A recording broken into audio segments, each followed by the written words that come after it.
ನಮಸ್ಕಾರ ಎಲ್ಲರಿಗೂ ಸ್ಪಂದನಾಸ್ ರೆಸಿಪಿ ಚಾನೆಲ್ಗೆ ಸ್ವಾಗತ. ಇವತ್ತಿನ ವಿಡಿಯೋದಲ್ಲಿ ಬಾಸುಂದಿನ ಹೇಗೆ ಮಾಡೋದಂತ ನೋಡೋಣ.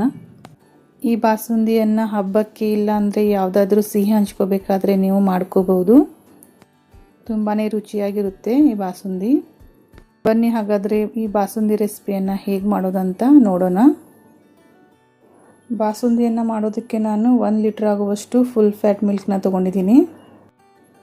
ಈಗ ಹಾಲನ್ನ ಕಾಯಿಸೋಕ್ಕೆ ನಾನು ಬೇರೆ ಸ್ಟೋವ್ ಮೇಲೆ ಇಡ್ತಾ ಇದ್ದೀನಿ. ಹಾಲು ಕುದಿಯೋವರೆಗೂ ನಾವು ಖೋವಾನ ಸ್ವಲ್ಪ ಬಿಸಿ ಮಾಡ್ಕೊಳ್ಳೋಣ. ನಾನಿಲ್ಲಿ 1/4 kg ಆಗುವಷ್ಟು ಖೋವಾನ ತೊಗೊಂಡಿದ್ದೀನಿ.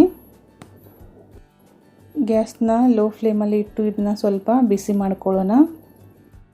ಬಿಸಿ ಆದ ಹಾಗೆ ಇದು ಸ್ವಲ್ಪ ತೆಳುವಾಗ್ತಾ ಬರುತ್ತೆ, ಅಲ್ಲಿವರೆಗೂ ಇದನ್ನು ಹೀಗೆ ಬಾಡಿಸ್ಕೊಳ್ಳೋಣ.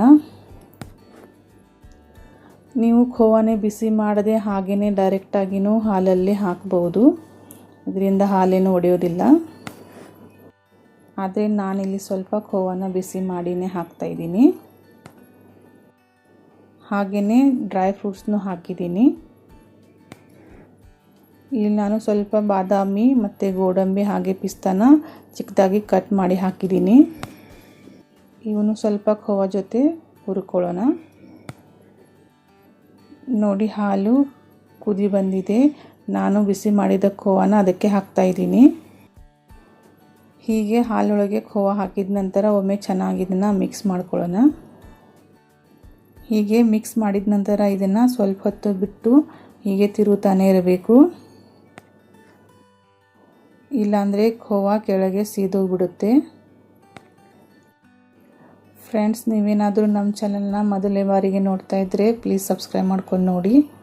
ಹಾಗೆ ಈ ವಿಡಿಯೋ ಇಷ್ಟವಾಗಿದ್ದರೆ ಒಂದು ಲೈಕ್ ಮಾಡೋದನ್ನು ಮರಿಬೇಡಿ. ಹೀಗೆ ಹಾಲನ್ನು ಒಂದು 10 ನಿಮಿಷ ಕುದಿಸಿದ ನಂತರ ನಾನಿಲ್ಲಿ 1 ಟೇಬಲ್ ಸ್ಪೂನ್ ಆಗುವಷ್ಟು ಕಾರ್ನ್ಫ್ಲೋರ್ನ ತೊಗೊಂಡಿದ್ದೀನಿ. ಅದಕ್ಕೆ ಸ್ವಲ್ಪ ನೀರು ಹಾಕಿ ಬೆರೆಸಿ ಹಾಲಲ್ಲೇ ಹಾಕ್ತಾಯಿದ್ದೀನಿ. ಹೀಗೆ ಹಾಲಲ್ಲಿ ಕಾರ್ನ್ಫ್ಲೋರ್ ಹಾಕಿದ ನಂತರ ಒಮ್ಮೆ ಚೆನ್ನಾಗಿ ಮಿಕ್ಸ್ ಮಾಡಬೇಕು. ಕಾರ್ನ್ಫ್ಲೋರ್ ಹಾಕೋದ್ರಿಂದ ಈ ಬಾಸುಂದಿಗೆ ಕ್ರೀಮಿ ಟೆಕ್ಸ್ಚರ್ ಬರುತ್ತೆ. ಹೀಗೆ ಕಾರ್ನ್ಫ್ಲೋರ್ ಹಾಕಿದ ನಂತರ ಹಾಲನ್ನು ಒಂದು 5 ನಿಮಿಷ ಕುದಿಸ್ಕೋಬೇಕು. ಈಗ ಇದಕ್ಕೆ 1 ಕಪ್ ಆಗುವಷ್ಟು ಸಕ್ಕರೆನ ಹಾಕ್ತಾಯಿದ್ದೀನಿ. ಸಕ್ಕರೆ ಹಾಕಿದ ನಂತರ ಇದು ಮತ್ತೆ ತೆಳುವಾಗುತ್ತೆ, ಹಾಗಾಗಿ ಇದನ್ನು ಮತ್ತೆ 5 ನಿಮಿಷ ಕುದಿಸ್ಕೋಬೇಕು. ಇದಕ್ಕೆ ಏಲಕ್ಕಿ ಪೌಡರ್ನ ಸೇರಿಸ್ತಾ ಇದ್ದೀನಿ. ಈಗ ಮತ್ತೆ ಒಂದು 2 ನಿಮಿಷ ಇದನ್ನು ಕುದಿಸ್ಕೊಳ್ಳೋಣ. ನೋಡಿ, ಈಗ ನಮಗೆ ಬೇಕಾದ ಬಾಸುಂದಿ ರೆಡಿ ಆಯಿತು. ಈಗ ಇದು ನಿಮಗೆ ತೆಳು ಅನ್ನಿಸ್ತಾ ಇದ್ರೂ ಇದು ತಣ್ಣಗಾದ ನಂತರ ಗಟ್ಟಿಯಾಗುತ್ತೆ. ನೋಡಿ, ಈಗ ಮೊದಲಿನಕ್ಕಿಂತನೂ ಸ್ವಲ್ಪ ಗಟ್ಟಿ ಅನ್ನಿಸ್ತಾ ಇದೆ. ಇದು ಇನ್ನೂ ತಣ್ಣಗಾದ ಹಾಗೆ ಇನ್ನೂ ಗಟ್ಟಿಯಾಗುತ್ತೆ. ಈಗ ಇದನ್ನು ಒಂದು ಬೌಲಿಗೆ ಸರ್ವ್ ಮಾಡ್ಕೊಳ್ಳೋಣ. ಬರೀ 10 ರಿಂದ 15 ನಿಮಿಷದಲ್ಲಿ ನಾವು ಹಬ್ಬಕ್ಕೆ ಸಿಹಿಯನ್ನು ರೆಡಿ ಮಾಡ್ಬೋದು.